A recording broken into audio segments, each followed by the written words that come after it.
Hey les potox, c'est Ontox et bienvenue dans cette nouvelle vidéo consacrée à la critique de l'épisode 26 des apprentis aventuriers saison 7. Comme d'habitude ça va spoiler de partout, donc je vous invite à regarder l'épisode de votre côté dans un premier temps et ensuite à revenir sur cette vidéo pour qu'on puisse en discuter tous ensemble. Et nous sommes donc de retour dans la jungle où les candidats discutent. Tu as Vincent qui demandait donc aux roses combien ils avaient réellement trouvé d'anneaux, hein, donc sans mentir cette fois-ci. Et Joe lui reste campé à ses positions puisqu'il répond qu'ils en ont 3, donc il a toujours menti, hein, il reste sur sa strat. En même temps je trouve qu'il a totalement raison. Et Benoît lui c'est totalement l'inverse puisque eux ils disent qu'ils en ont 4 alors qu'en fait ils en ont pas trouvé un. Le contraste était assez drôle. Et puis les cadeaux arrivent et tous les candidats donc sont dans un premier temps tous contents. Vincent espérait qu'il y avait de la nourriture qui serait envoyée, donc ça confirme que Vivian a menti, hein, quand il a dit à Laurent que voilà il ferait pareil que les marrons parce que ça a été également demandé. Bah en fait non, ça a pas été demandé, donc Vivian a également fait du Vivian. D'ailleurs maintenant que j'y repense, c'est vrai qu'il y a eu une petite discussion qui avait été faite entre les jaunes et les rouges où Vincent avait demandé à Vivian d'envoyer de la nourriture, de pas faire la pince. Donc c'est vrai qu'en réalité il avait menti depuis le début. Même les oranges étaient dégoûtés. Après eux peut-être qu'ils ont pas vraiment menti, c'est peut-être juste simplement qu'ils ont changé d'avis parce que voilà ils voient dans les conditions dans lesquelles ils vivent c'est plus compliqué que quand ils se sont projetés. Julie elle avait dit un truc intéressant quand elle a ouvert la caisse, elle avait dit si ça se trouve c'est des indices de trucs déjà trouvés. Alors en réalité non, ce serait un petit peu con parce que ce qui est indiqué sur la carte ce sont des indices un peu gratuits, donc je pense que les indices qu'ils donnent en plus en fait c'est justement du bonus. Ce sont justement les anneaux qui ne sont pas indiqués sur la carte de base, ça me paraît très logique. Benoît lui il est au bout de sa vie, c'est vraiment un enfer pour lui cette aventure j'ai l'impression. Autant il était content quand il est venu, autant là il a envie de vite repartir, hein. Du côté de Ludivine, elle est perplexe car elle comprend pas les indices vu qu'il y a des lettres alors que sur la carte ce sont que des chiffres. Alors j'ai pas vu la carte mais peut-être que ce sont des coordonnées, je sais pas, peut-être qu'il y a des coordonnées, voilà A, B, C, D et là des chiffres, je sais pas comment est formée la carte, hein, mais c'est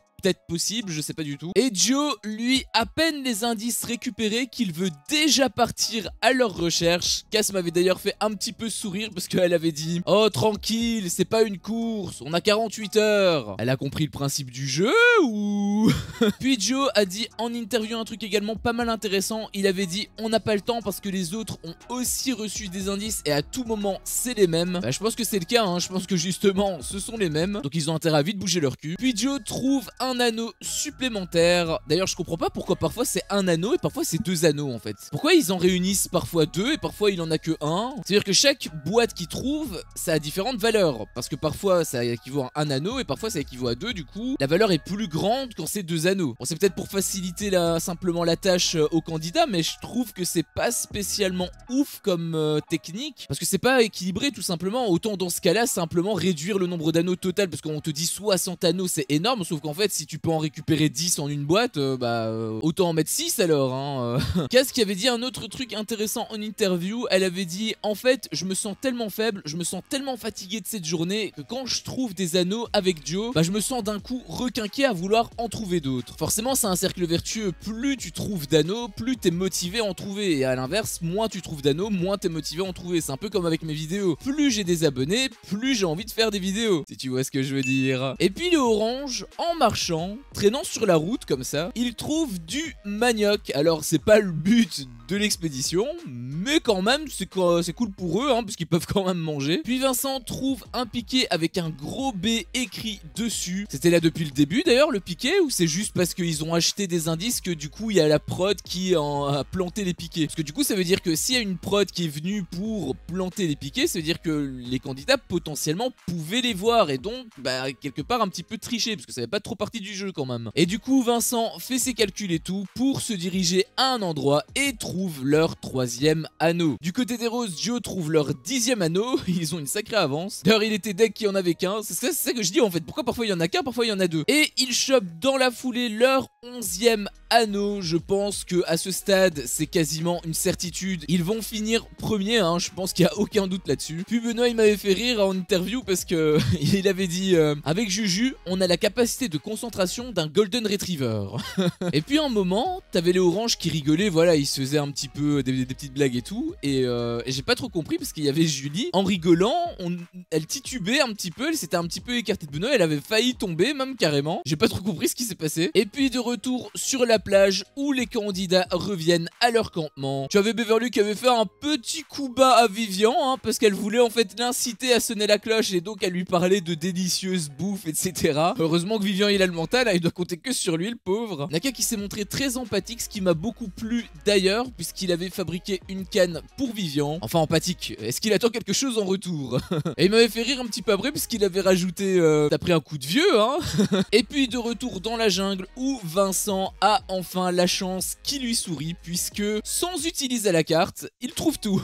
Tu as l'arbre qu'il cherchait depuis je sais pas combien de temps, tu as le point C qui est juste à côté. Tout lui tombe dessus sans rien faire. D'ailleurs il m'avait fait rire parce qu'il avait dit me donnez pas de carte, pas de boussole, moi tu me donnes des yeux, ça roule très bien.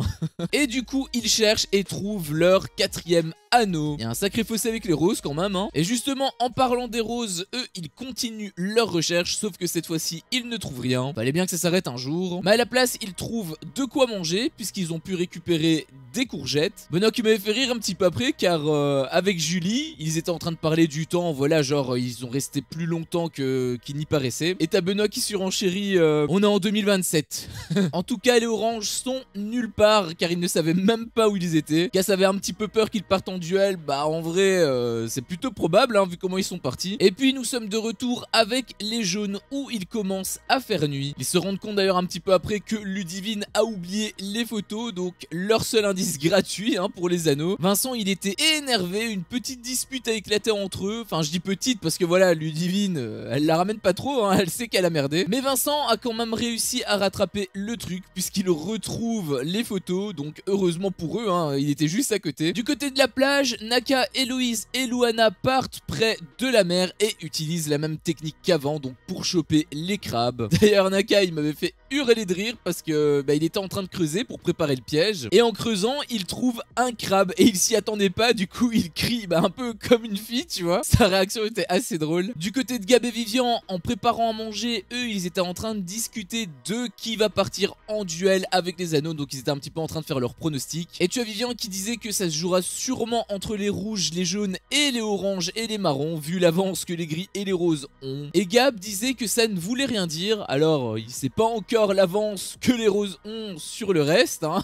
Donc en réalité si hein, ça veut quand même dire beaucoup de choses. Puis Vivian dit ouvertement qu'il veut éliminer les roses et il donne même des arguments en interview. Ils se disputent tout le temps, Joe joue avec les sentiments de Luana et de Cassandra et aussi ils sont très forts. Alors j'étais d'accord avec lui sur le premier point, ils se disputent tout le temps, c'était le cas, mais là en l'occurrence je trouve que ça s'est plutôt bien arrangé hein. Ils sont un peu sur un terrain d'entente quelque part, donc la situation s'est quand même un petit peu améliorée. Le fait qu'il joue avec les sentiments de Luana et de Cass, je suis moyennement d'accord, je pense qu'il le fait pas exprès en fait, je pense que c'est involontaire de sa part, c'est pas vraiment calculé, c'est juste que voilà il considère qu'il est ami avec Cass et du coup ils discutent ensemble, mais parfois il dit des choses qui peuvent un petit peu prêter à confusion, mais c'est pas vraiment calculé de sa part. Et le fait qu'ils sont très forts, là pour le coup je le rejoins à 100%. Et puis les roses retournent à leur campement et Cass s'est rendu compte que c'était du melon qu'ils avaient trouvé, c'est quand même bien meilleur. Après ils ont aussi des courgettes. Et puis les oranges se ramènent et Joe m'avait fait beaucoup rire parce qu'il avait dit comment ils ont fait pour arriver par là. Les jaunes quant à eux sont toujours pas là et Benoît m'avait beaucoup fait rire en interview puisqu'il avait dit j'espère qu'il leur est rien arrivé quand même, ça serait dommage. Enfin, ça fait toujours une place de plus pour la finale. Les jaunes donc continuent de marcher et Ludivine était agacée que Vincent ne l'attende pas alors qu'il était juste à côté. Il s'était même énervé, ça m'avait pas mal fait rire. Ludivine qui disait en interview Vincent il marche très vite, il comprend pas qu'il fait 3 mètres de haut et moi 90 cm. Et là Vincent il s'arrête, Ludivine elle hurle, elle court en sens inverse, même Vincent reculait. Et là tu te demandes ce qui se passe et en fait il y avait juste une petite araignée. Même Vincent il commence à s'y mettre. Par contre il m'a quand même fait rire en interview parce que il avait dit elle est répugnante, elle est vraiment encore pire que mes ex. Petit tacle au passage. Ludivine, elle était terrorisée d'être dans le noir avec les insectes et tout. Je la trouvais trop mignonne. Et puis Vincent retrouve quand même la raison. Il retourne sur le camp. Il voulait vraiment encore chercher en pleine nuit, lui. Du côté de la plage, la strat de Naka a encore payé puisqu'il récupère plein de crabes. Beverly qui faisait un petit peu la diva, elle survit sans rien faire. Bah elle survit pas quoi. Hein. Après, c'est bien beau d'avoir un seau rempli de crabes, mais faut-il encore les attraper? Vivian qui essayait et qui n'y arrivait pas. D'ailleurs, il m'avait beaucoup fait rire en interview parce qu'il avait dit « Les crabes en Thaïlande, c'est des samouraïs. À tout moment, ils me coupent une phalange de doigts. » Il faisait moins le malin, le fils de Zeus. Héloïse d'ailleurs qui se foutait de sa gueule parce qu'il hurlait un petit peu de façon très aiguë. Après, son mec avait fait pareil juste avant, donc bon, il est pas bien placé non plus. Et puis Vivian drague un petit peu Luana en la faisant rire. Elle était en train de récupérer du bois et Vivian était derrière pour les porter. Et à chaque fois qu'elle lui en ramène un, il lui faisait un compliment, mais pas ouf, tu vois, genre tu fuis pas trop, je trouve. Tes sourcils sont très homogènes. La gueule des compliments. Vivian par contre a dit un truc quand même très mignon, j'ai trouvé en interview. Il avait dit juste voir les canines à Luana sortir et voir qu'elle est heureuse ne serait-ce qu'une petite seconde, ça me fait plaisir. C'est vrai qu'elle a un beau sourire quand même. Et puis ils se sont un petit peu taquinés puisque Vivian parlait du fait que Luana ne montrait pas tout, hein. Elle disait elle-même que justement c'était pour se protéger, donc elle avait du mal à faire confiance aux autres. Et Vivian il m'avait fait rire parce qu'il lui avait rebalancé le fait qu'elle a voté contre lui lors de la première cérémonie. Malgré le fait qu'elle soit avec Joe, je trouve qu'ils ont une petite alchimie entre eux et je dois avouer que je les trouve quand même plutôt mignons ensemble. En tout cas, je la vois plus avec Vivian qu'avec Giovanni. Puis ils sont de retour au campement près du feu et Vivian propose un jeu. Tout le monde doit lui dire un compliment, ou plutôt personne, excepté Luana. Donc c'était juste une excuse pour avoir un compliment de Luana en gros. Et elle lui a dit en fait qu'il est drôle, donc Vivian il a un petit peu mal pris, parce qu'il avait dit en général on dit ça aux moches. Et Beverly elle en rajoute une couche en disant on l'aime bien au village. Attends, ça veut dire que je suis drôle moi. Puis Héloïse qui demandait à Luana si Joe n'était pas là, est-ce que Vivian aurait pu être son style? Et en soi bah elle répond pas trop aux premiers abords. Après je pense qu'il aurait quand même fait craquer parce que bah il est vachement drôle, on va pas se mentir. Et il est aussi très touchant, je trouve. Et puis, ils mangent enfin les crabes tous ensemble. C'est vrai que c'était la première fois qu'ils mangeaient tous ensemble. Après, bon, il y a que 3 binômes, ils sont quand même en plus petit comité, c'est plus simple. De l'autre côté, ils discutent et Benoît a une idée. Utiliser le papyrus pour faire du feu. Après, bon, ils ont pas de féculents à manger. Et puis, Benoît, il m'avait fait hurler de rire parce qu'il provoquait un petit peu Giovanni hein, en disant ici c'est Paris. Et du coup, Joe, il se ramène et il chantait avec Benoît un truc marseillais, je sais pas trop quoi. Et puis il se place derrière Benoît, un peu en position de la cuillère si tu veux, et il lui prend ses bras et il le fait danser comme ça en chantant. Et t'as Benoît qui m'avait fait hurler de rire justement puisqu'il avait dit j'adore le côté marseillais. Et après avoir un petit peu galéré, ils allument le feu. Benoît qui disait que c'était indispensable pour pas se faire bouffer par les insectes. Bah c'est pas vraiment pour ça qu'ils font du feu hein.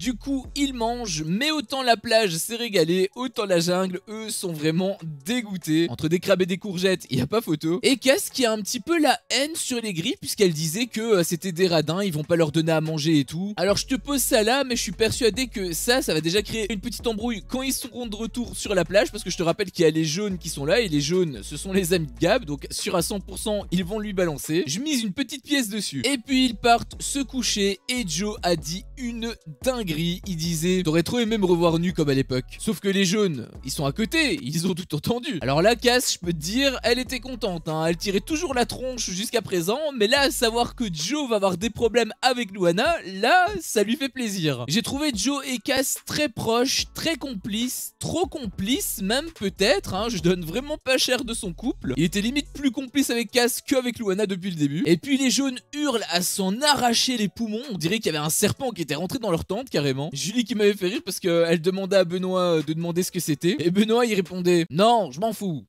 Et en fait bah c'était juste une sauterelle. Et pendant que Joe vit sa meilleure vie avec Cass, Luana elle cogite. Ça m'a fait beaucoup de peine quand même de l'avoir comme ça. Forcément en voyant ça, Gab est d'autant plus motivé à dégager Joe. En plus quand il va apprendre ce que Cass a dit sur la bouffe et tout, je sens que ça va exploser de partout. Bref, c'était mon avis sur cet épisode. Un épisode qui était beaucoup plus lent que l'épisode dernier, on va pas se mentir, mais il était quand même relativement intéressant. En tout cas la partie de la jungle avec les anneaux, c'était vraiment la partie la plus intéressante fatalement de cet épisode. En tout cas au début, puisque à la fin bah, ils ont arrêté de chercher les anneaux et bah, c'était devenu un petit peu la plage en fait fait, hein. C'était exactement la plage mais en pleine jungle.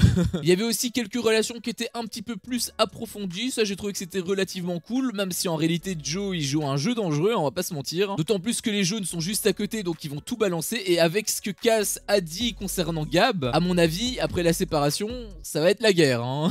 Sur ce, cette vidéo s'achève ici. Si mon contenu te plaît, fais-le moi savoir en me laissant un énorme pouce bleu. À chaque fois que je vois ça, je vois que mon contenu plaît et donc moi ça me motive à continuer. Si t'es pas encore un peu tox, qu'est-ce que tu attends pour me défoncer ce gros bouton rouge? N'hésite pas à activer la cloche pour ne rien louper et je te dis à la prochaine pour une prochaine vidéo. Ciao.